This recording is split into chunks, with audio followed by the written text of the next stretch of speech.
The warning signs are too big to ignore anymore. Momoshiki's return to the story is fast approaching, and with the L that he pretty much took at the end of part 1, as Boruto did not lose the will to live, he is now planning something way more catastrophic than you could ever imagine. And you could blame Boruto, but it was only a matter of time, as Momoshiki's return is inevitable. And this all has to do with the current state that we are currently seeing Boruto at, as now doubts are starting to appear when it comes to Boruto's current state with Momoshiki, as it all started in chapter 9, where we saw a Boruto who was clutching his hand, indicating that he was having some issues controlling the karma, or that he was low on his chakra reserves, so now it was a lot harder for him to control this karma. Boruto has been a character who, out of all the people that we have seen in the series so far, he has engaged in multiple fights and had to fight multiple different opponents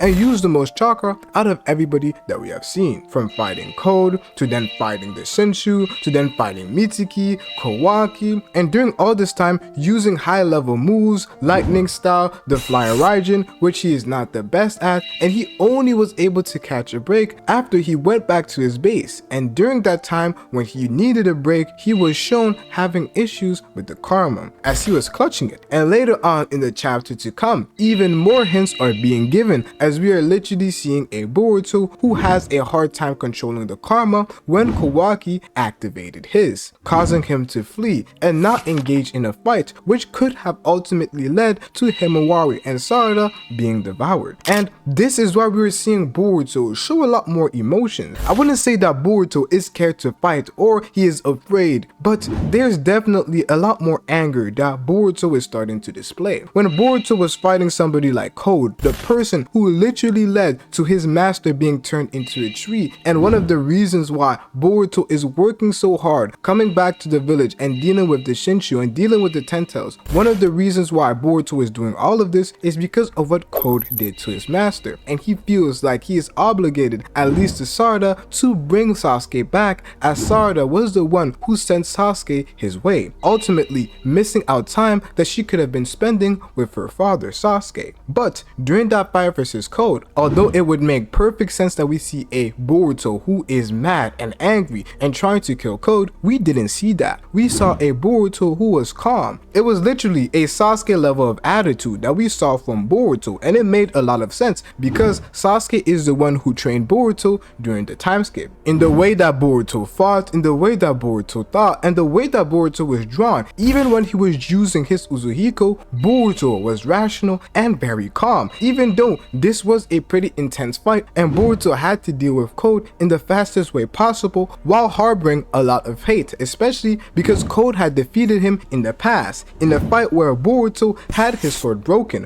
which is quite humiliating, but Boruto remained quite calm. However, I'm not going to say that it is the polar opposite right now, but Boruto is showing a lot more emotions, just in the way that he is currently being drawn. When he was trying to save Himawari and Sarada at the same time, we have a Boruto who is now showing anger. The best way to put it is that Boruto is a lot more hostile and angry. We don't see that same calm manner like everything's gonna be okay. Boruto is a lot more hostile, angry, and passionate when it comes to fighting the Shinshu. One could say that it is simply because of the fact that they are stronger, but it is a interesting thing to point out. The very fact that Boruto seems to be a lot more hostile when it comes to the Shinshu. If it was the case that it is simply due on strength, I wouldn't say that Boruto was angry even when he saw the Shinshu, when he saw Hidari for the first time. Although he was a little bit irrational trying to deal with Hidari right then and there, which indicates that Boruto felt at least when it comes to Hidari, he could put up a strong fight, but the Boruto that we see right now is more hostile, is more angry, he is mad. We can clearly see that. And if this was the only warning sign that we had received, I would have given it a pass. However, with the other side of Boruto starting to deal with the karma, and we know that with Momoshiki, their minds have been starting to merge, so Momoshiki's thoughts echoes throughout Boruto's own thoughts. So if he's starting to have issues dealing with the karma, it means that Momoshiki's intentions, Momoshiki's thoughts are being heard by Boruto even more, which means that he is struggling to not only combat with the current situation that he is having right now, but probably having to combat with Momoshiki himself in his head. Because we know that ever since chapter 75, 5, the concept of Boruto and Momoshiki's minds merging has been something that has been quite explored. From every chapter since then, we have seen a Momoshiki make an appearance somehow, some way. And if their minds are starting to merge, it wouldn't be a surprise that Boruto may have started to pick up on some of the traits of Momoshiki. And it could be the case that whenever Boruto struggles to control the karma or has low chakra reserves where Momoshiki is able to seep into Boruto's psyche, Boruto starts displaying more traits that are similar to Momoshiki. It may not mean that Boruto is controlled by Momoshiki, more Momoshiki-like behaviors, anger,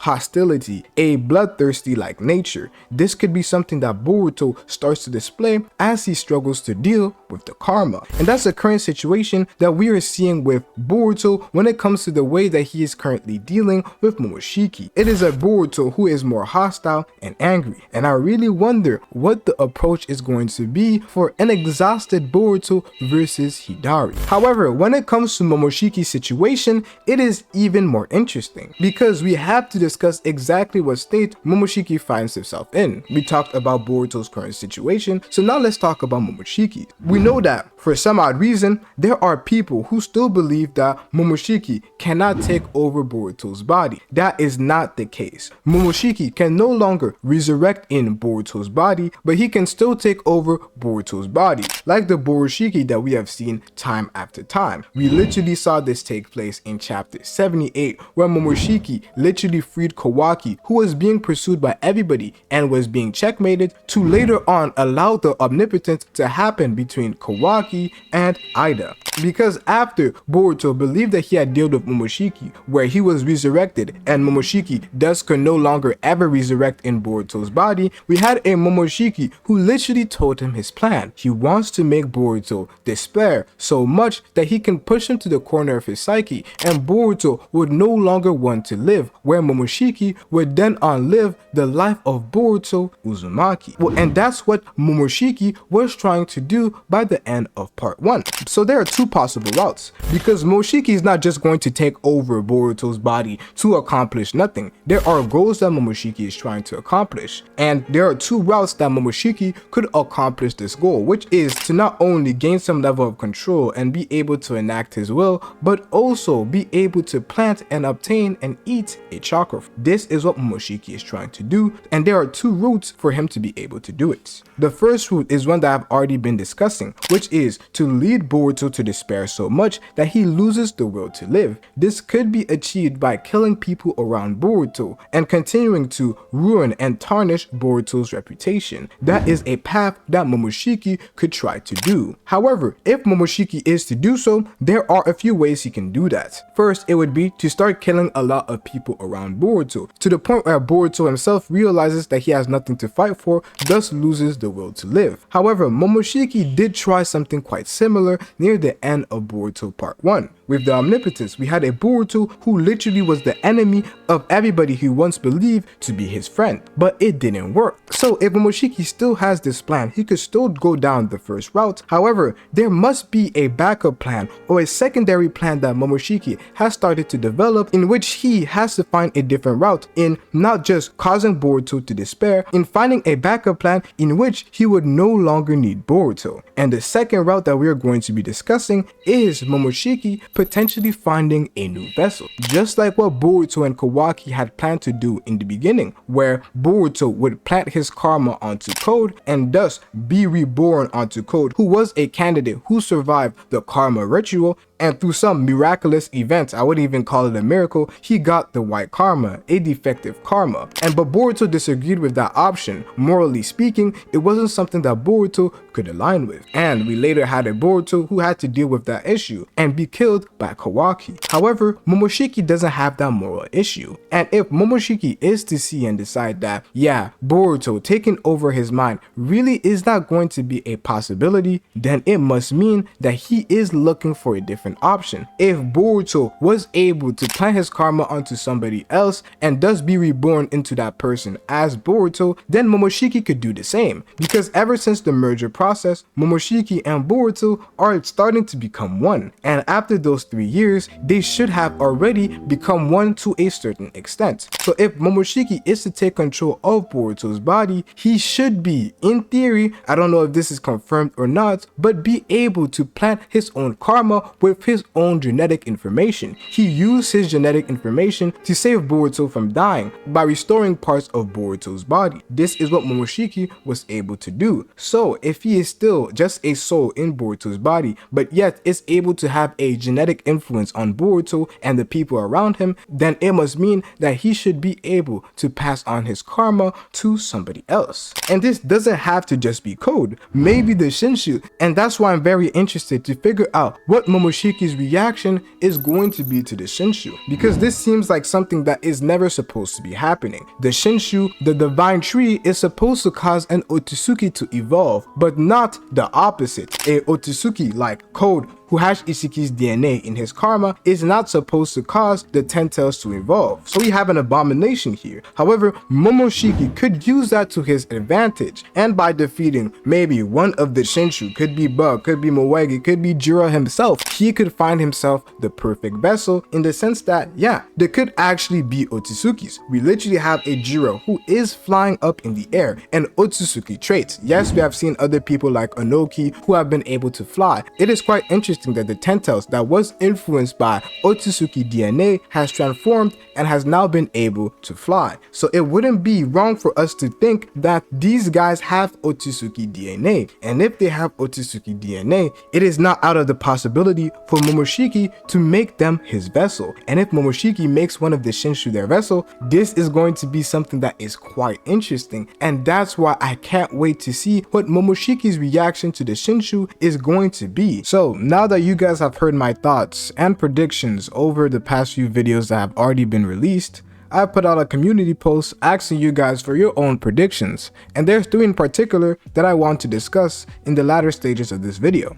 And the first one is by I Am Miram T. He says, "Switch with me, boy, they are too strong, you can't handle them." And this is something that Momoshiki would be saying, and it's quite interesting that, like I've discussed in today's video, we need Momoshiki to appear, and it's not due to the fact that we want Boruto to be weak and not be able to fight to the Shinshu and rely on Momoshiki, but we actually want these villains to not be like Code. We want these villains to be actually strong and do something particular in the story. Code is a very unique type of villain, a villain who is going to be weak now, but later on in the future, we are going to come to respect them. However, due to this, it has caused the tension in the story not to be too strong when Code is around. Nobody really thinks Code is actually going to succeed due to the lack of power that he has shown. And we do not want this to be the same with the Shinshu. With everything that we are starting to see being built up, it clearly isn't going to be the case. So there may come a time where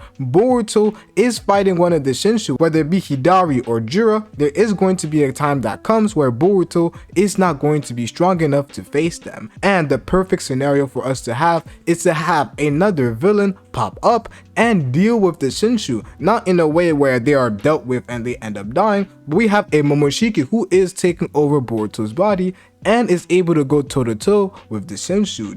This would make a lot of sense for the power scaling and us to see just how strong Momoshiki has now become in Boruto's body and what exactly his goal is, as although he was not able to make Boruto despair, he still can continue doing whatever to make sure that happens. Whether he comes up with a different plan or not, that is up to Momoshiki. But Momoshiki failing in Boruto Part 1 doesn't mean that he has stopped from now on. The next comment that I want to discuss is by Orochimaru PR. The same thing we have seen. Boruto shows up, flexes, and leaves. Maybe he will teleport Sarada and Himawari to one of his dimensions and trains them. And this is something that I find very, very interesting, and I really love the idea of this, because right now we both know that Himawari and Sarada are not going to be able to face their targets. The people who are targeting them, being Hidari and Jiro, Sarada and Himawari are not strong enough to the point where they can fight and win against these opponents. So what usually happens in this case is that we get a training fighting arc. Both of them showed a lot of potential when it came to fighting their various targets. We had a Sarada who dodged Hidari's Jidori and hit him back with one of her own. We had a Himawari who showed off the Nine Tails powers and her being a Biju, but it still didn't make sense for them to be able to beat the Shinshu. So if Boruto leaves with the two targets, Jiraiya and Hidari will have no other choice but to leave, because the only reason why they were there was to find their targets, being Himawari and Sarada. So if Boruto leaves to a completely different dimension, maybe a completely different planet, we don't have any idea, then he could be able to train Himawari and Sarada for a period of time while Jiraiya and Hidari continue to try and find a way to meet and devour them. I really like the idea of this, and it's slowly starting to become more popular. And Boruto training, he would literally be doing something like Sasuke, being training Himawari and Sarada. This is something that's gonna be very cool and could be an iconic moment that we all look back on. So I really like the idea of this. The next comment I want to discuss is by Riaz Ahmed, and he says Boruto versus Hidari, Kawaki and Delta versus Jiraiya, nothing too crazy. People are getting out a lot of ideas and then will get disappointed when it doesn't come their way. This is something that does make a lot of sense, as there are a couple of things that we all want to see. We want to see Sarada with the Mangekyo Sharingan, we want to see Boruto with the Jogan, but we have to keep the expectations to a minimal. But however, we should not be having massive expectations and then getting mad that they are not fulfilled. All of these things need to have good writing behind it for us to truly be satisfied with the product that is given. And that's why I do understand exactly where he is coming from. And when we have Boruto versus Hidari, this is a fight that I am very intrigued on. As I have said in previous videos, both of these fighters have a similar fighting style, because Boruto was literally taught by Sasuke Uchiha and Hidari literally comes from Sasuke Uchiha. But the very interesting part of this fight is that both of these characters have some sort of a weakness. We have Boruto, who right now is dealing with chakra issues due to him being low on chakra and fighting for a longer period of time. But we also have a Hidari who can't use all of his abilities due to not possessing the Sharingan. Both of them are not necessarily at their full potential, full power that they could show in the future. However, they are still going to fight, and they also possess a similar fighting style, with Boruto who uses the flying Raijin to zap here and there, and Hidari who uses the claw marks to ambush people. This is going to be a very intriguing fight, and that's the same for Kawaki and Delta versus Jiraiya, because that is also very interesting, because Kawaki has no other plan. He has to go and fight Jiraiya in a similar manner that he had to go and meet up with Code. But guess what happened when he found himself in those scenarios, when he was forced to go and act without really having a plan? In that fight versus Code, he ended up awakening Karma version 2, and that's what I also believe he's going to be doing during this fight versus Jiraiya. So watch this video to understand how Kawaki will be re-unlocking version 2 Karma.